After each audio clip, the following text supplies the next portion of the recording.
All right, guys, this part out alone took me like an hour and a half. Hey everyone, welcome back to the channel. So today we're going to be tackling our rebrickable model for the Lego Technic Jeep Wrangler conversion. So this is going to build a Jeep Bruiser, which was the predecessor to the Gladiator. It was kind of like a custom mod that would be done by Wrangler owners. But I am a big fan of this rebrickable model. I'm a big Jeep fan. So I guess first off, we're gonna go ahead and part this out, separate all of our pieces so we can really kind of see what we're working with. So I got my big desk over here, and then we moved our adjustable height desk because we got some casters for it at Home Depot the other day. So yeah, I got lots of nice workspace here. So let's go ahead and get started. All right, so we're taking everything out of the box. I've never done a rebrickable model before like this, and I've definitely never done a Lego Technic rebrickable model, so I have no idea how I'm going to separate all this stuff. I guess I'm going to do probably pins, plates, gears, and panels is just my initial thought, but we'll see what happens.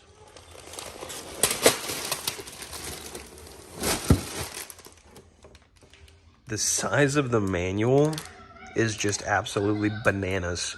My goal is to be able to get completely through this today. Right now it's about 9 o'clock.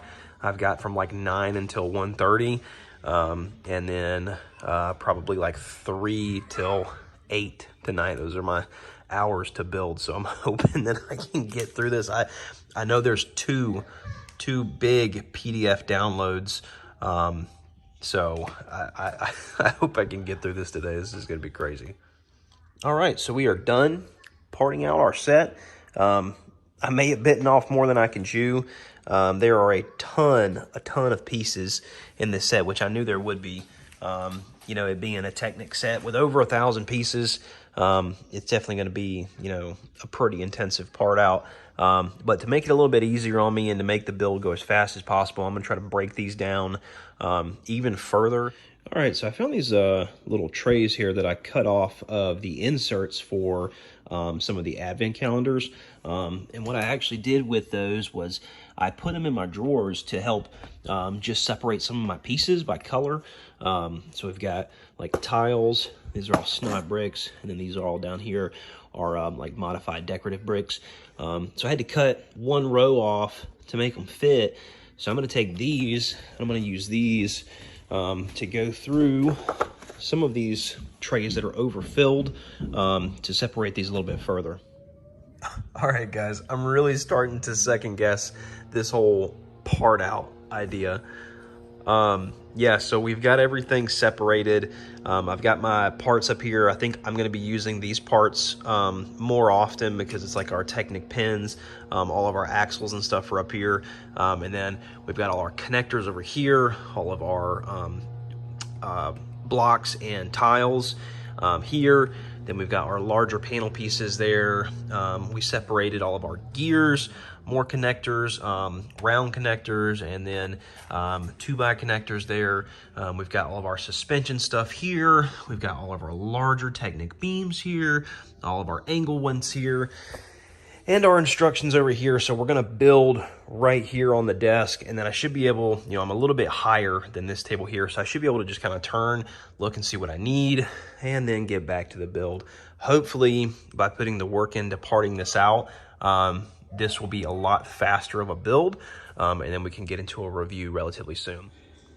Okay, guys, so a little update. We're 64 steps in, and we've completed what essentially is the main part of the drivetrain.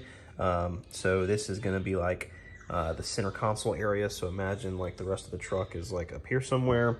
Then we're going to have like rear axle, front axle, engine's going to come off this way.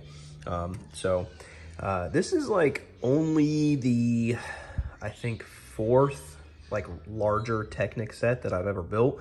And I think these are just super cool.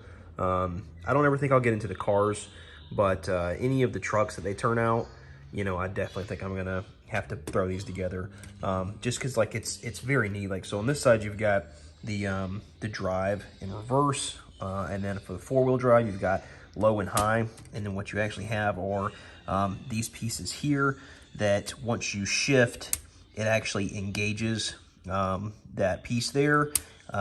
Same for that side. And so right now you've just got it in neutral. Same in this side, it's in neutral. So to engage those gears, you want to run it either in high or in low. All right, so we are on step 82, and I ran into my first issue.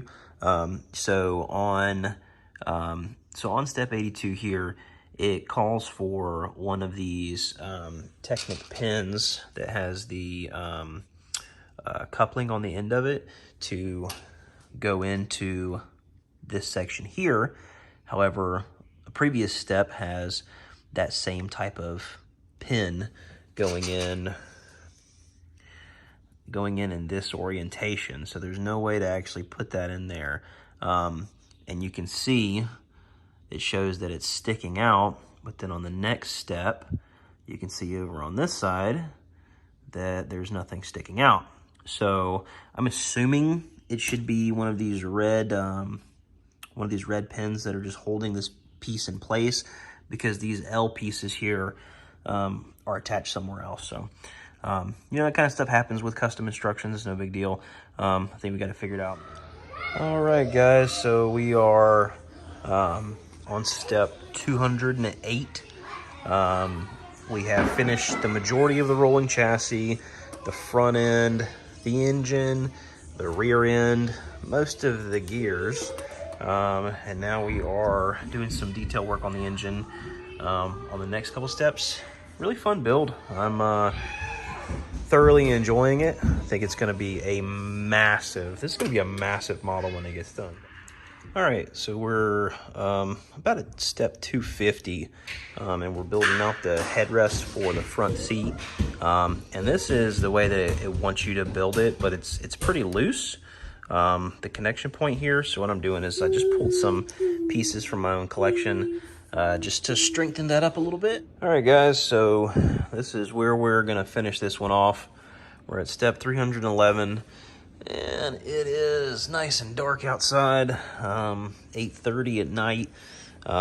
We have been chugging along on this thing for between the part out and the actual building process, I'd say solid 8 hours or so. This is as far as we've gotten. We have the full engine section done. The cab is pretty much done. We got the bed on. We've got the suspension on there. And we actually, what really cost us some time is we kind of made a goof. So there's 2 PDFs that you get when you buy this mock. So one is the standard PDF that we're in. And what that does is it lets you build this with the Land Rover Defender tires over there. So you can build it out just like this with those tires, no issues. Now, if you want to put the larger tires, which we have over there, the larger tires and rims on it, you actually have to change the way that the suspension is built. So what we had to do was we actually had to take off most of this, part of this, and then part of the front clip up here, so we could drop these sway bars down and then relocate our shocks. So the shocks in the front and the rear both had to be relocated because the tire size is pretty big. And it kind of hit me once I put the bed on, and I realized that the axle was, you know, it was essentially, it was way up here. And I was like, that's not right. It doesn't make sense. So I started looking at it, double checking it, and just double checking the reference photos. And it was wrong. It was definitely wrong. So got everything hooked up. Everything's working properly. We got the steering action in here. It's working properly. So that's all good. And the suspension is it's really nice. We got some nice travel there. So you got independent suspension on both sides. Same on the front. Working out nice. But if you guys enjoyed this video, go ahead and smash the like button. subscribe, and hit that bell notification for more awesome content. We will catch you guys on the next one. Bye-bye.